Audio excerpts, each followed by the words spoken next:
over the years.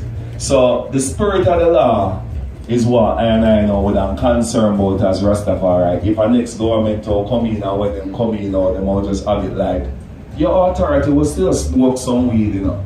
That is why you cultivate it, and the event is only bingy. You know man, even and the whole thing now just start to the real like how motor start. And that's a full concern then.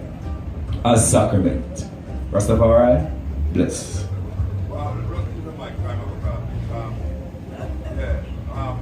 I started off running a dispensary, and I've really seen the emergence of what started off as kind of a very cottage, home-based industry in Canada into something now that is really leading the world, setting the international standard for medical marijuana production, but also being the first country to really embark on exporting medical marijuana into the international marketplace.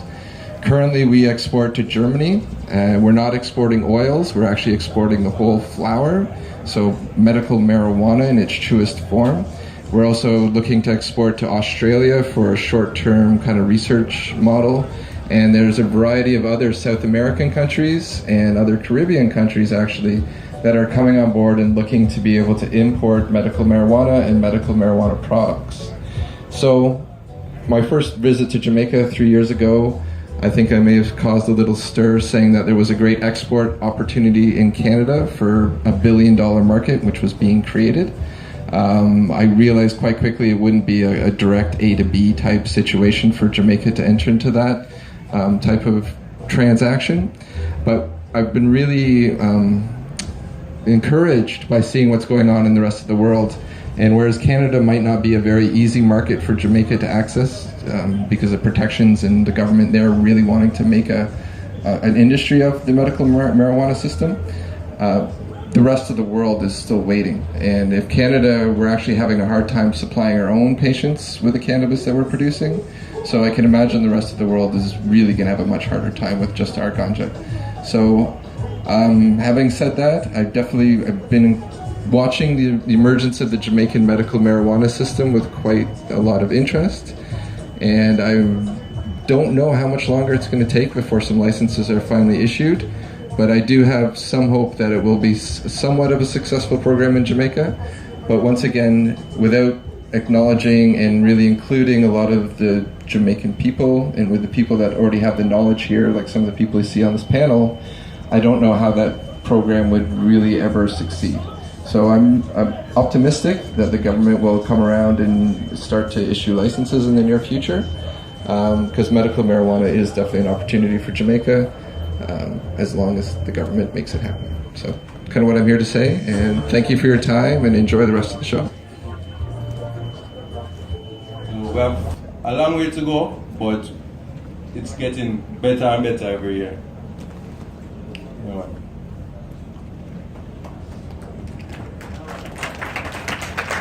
Yeah, me like how it go now, because everybody will take them time and not go overboard.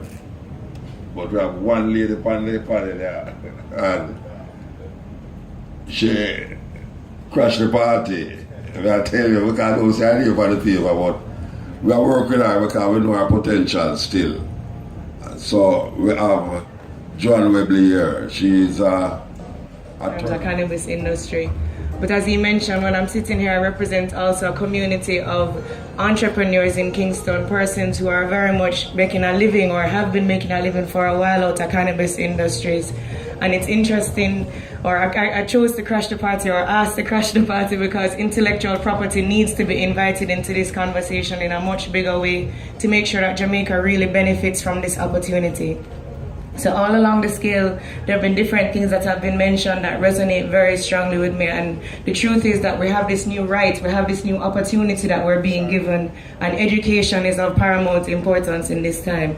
Making sure that people understand how to grow things properly, how to access these benefits, the proper health implications and what that means for us as a nation. So what we've been doing at the Nanook community, which is why I'm here, is having what we call cannabis conversations, where we go around in different communities and in different spaces and invite persons to do kind of what is happening here on a smaller scale, so that ones like us, everyday Jamaicans, can understand what this is and can deal with this change, because as a society, it's a big change that we're stepping forward into. We're moving from an era where cannabis and ganja was something that was frowned on and people get locked up for, to where we're now having to turn to those very people as the sources of real information. They're the ones with the experience that will have to lead us going forward. And it's not just from a social bleeding heart perspective, but from an intellectual property law perspective, which is what I specialize in. The forms of intellectual property that are very obvious to persons, branding, copyright, etc., that can be owned by an individual. But the other forms of intellectual property that are particularly important for our industry, geographical indications, traditional cultural knowledge and traditional cultural expressions, those can only be claimed by communities. And Rastafari is the only one with the right and the obligation, or not obligation, but I hope you see it as a duty to sort of lead that charge and begin to establish the standards that Jamaica can move forward with a competitive advantage that is protected by intellectual property principles. I will stop because I crashed. Thank you. Appreciate that. It did take you a while. I'm not telling you, we love that. So we want to really get an understanding now. As I make a first statement a while ago, and the concern that this present government and the Jamaica Labour Party seem to be stagnant as it relates to the movement and the progress of this ganja party that one from the previous party and this government. And considering this government and this party, it actually mandatorily say it's 18 months, the ganja from the Caribbean time. That was when the stigma really get explosive to the Caribbean, and then you come around and say 18 months you do any little thing as it relates to ganja. It was the Jamaica Labour Party that really responsible for that. So come now, we make a right round turn now and we see that they are now faced again with a situation that them never started, but now it looks like them have to finish it. And finishing is that we have to really realize that eventually them have to legalize this thing. You know, but in between the legalization, some things are going on but we can't understand. And I don't want to delay your talk, even though it's only 8 minutes like this. The other day some Rasta I keep a bingy and Montego Bay, and a brethren that bought a bingy with 10 pounds of ganja. And the government did say, if the ganja is for the Rastafari community in them celebration of any Rasta celebration, it should be allowed. So the brethren was on his way to the Grand Village, yeah. And police hold him and carry him go a Montego Bay lock up with 10 pounds of ganja. The weirdest thing is that them hold him and they got them arrest the ganja and let go to jail. You know? So the thing is that them let go to jail, and when the Rasta man go up at the community and the Rasta man say, why you want the police them take the ganja, you know? They say, no, we have to go down the back field. When this is like unprecedented, you know, Rasta no go back to police station for ganja. See? So when the Rasta them go down to the police station now, there was no record of the ganja, no record of the policeman who made the arrest of the ganja, and no ganja to be found in the place. The Rasta said, so oh, that can't work. The Rasta them take out the paper, the document will show you, say the government said this. Here when the policeman them said, they don't know, they never get the memo. About that, they don't know nothing about that. And the rest of them said, they're waiting we know, we think how we make up this thing here. And government papers will show you that. The policeman said, no, know nothing about it. But up to this day, the ganja is under the tail, the tail. The Rasta man they on the road free. Well, you know, say Rasta not allow things to go like how it usually go. So we are told that we're named the liar virgin. Marcus is, yeah, you know about it. Glad to hear say about it. Marcus is on the case to say we want but the ganja. Or somebody going to have to pay for it. Alright, so with that said, we want to turn it over to, I don't know, status report on the CLA and the CIA. Okay. Alright, the CLA look like IS. Alright. So this is a man, this is represents St. Thomas Virgin. You didn't win ILOs. Alright, greetings everyone. Let me put me in that seat though, put and trust me, because there's a lot of things that I have to clarify, man. So let me apologize quickly for the Minister of Justice, the Honorable Delroy Chuck, who wanted to be here, but because of circumstances and this weather, it causing all sorts of problems for a lot of people. But beyond that, let me give you the quick background. A lot of us fought to get us to where we are now. Let's not forget that we passed the law in 2015. Senator Mark Bowden did a lot of work in that. Mark Bowden, as you know, is very supportive of ganja law reform. So is Delroy Chuck, 100% supportive of ganja law reform. So we passed the law in 2015, and in 2016, when you had a change in government, despite the fact that the law was passed in 2015, the CLA was established as a cannabis licensing authority, which is responsible for all these ganja-related matters pertaining to licensing, approvals, permits, etc. Despite it being there, the regulations were not gazetted.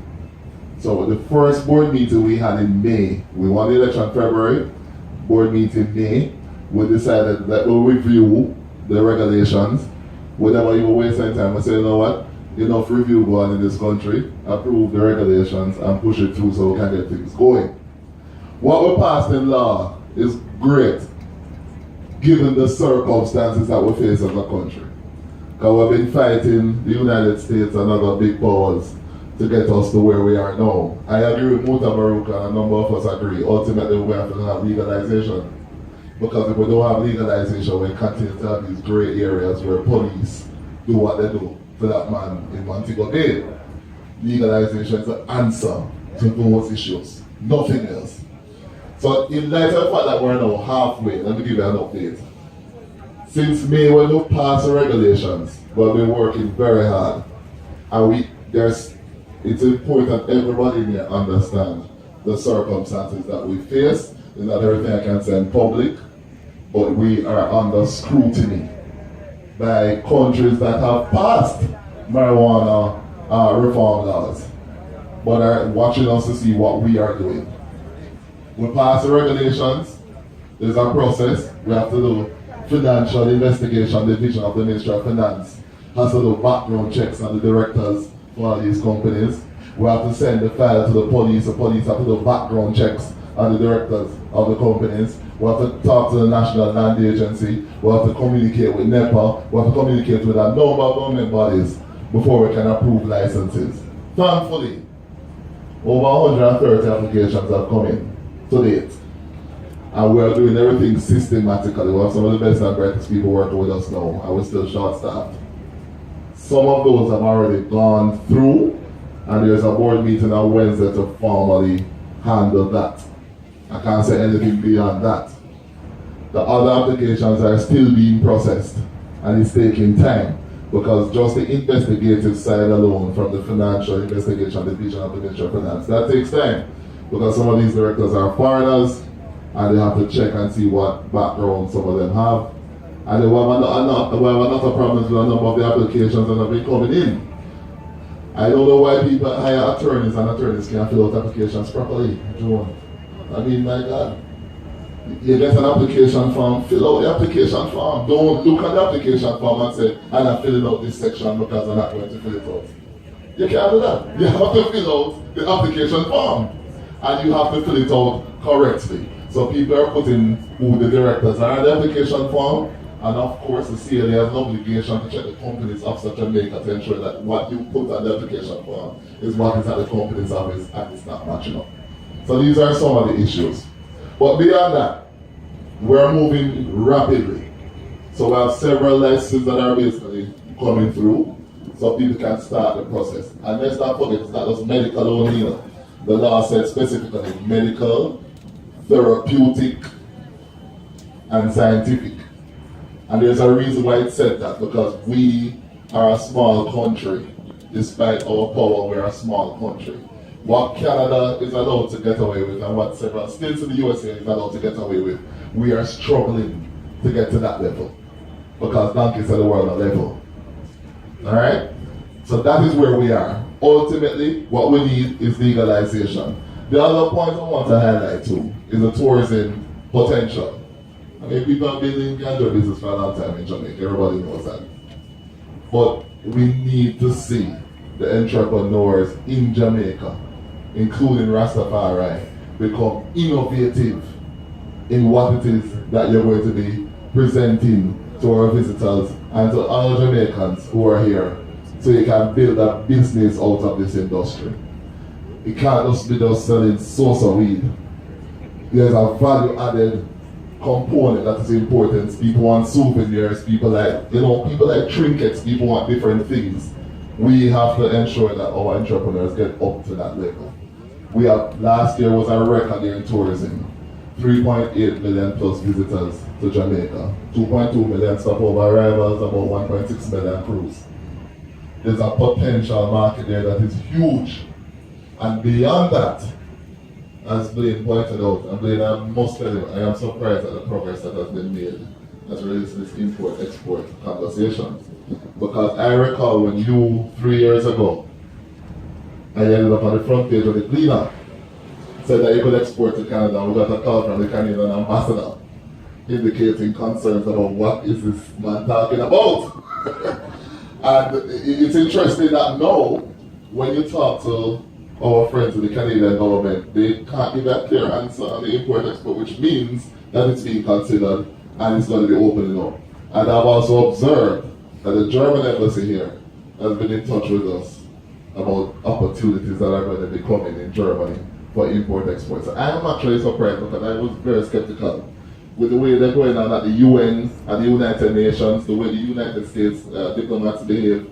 You would think that you can't import-export, but it looks like countries are doing their own thing, and that's something I want to hear you speak on a little bit more after. But the progress is being made. As a matter of fact, we're told that what we're doing in Jamaica is actually being done in record time in America.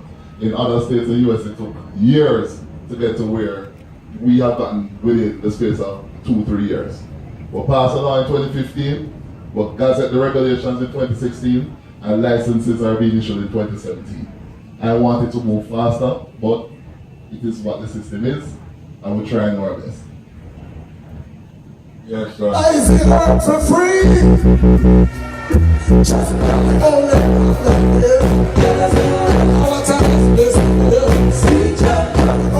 can make this happen. Who can facilitate this?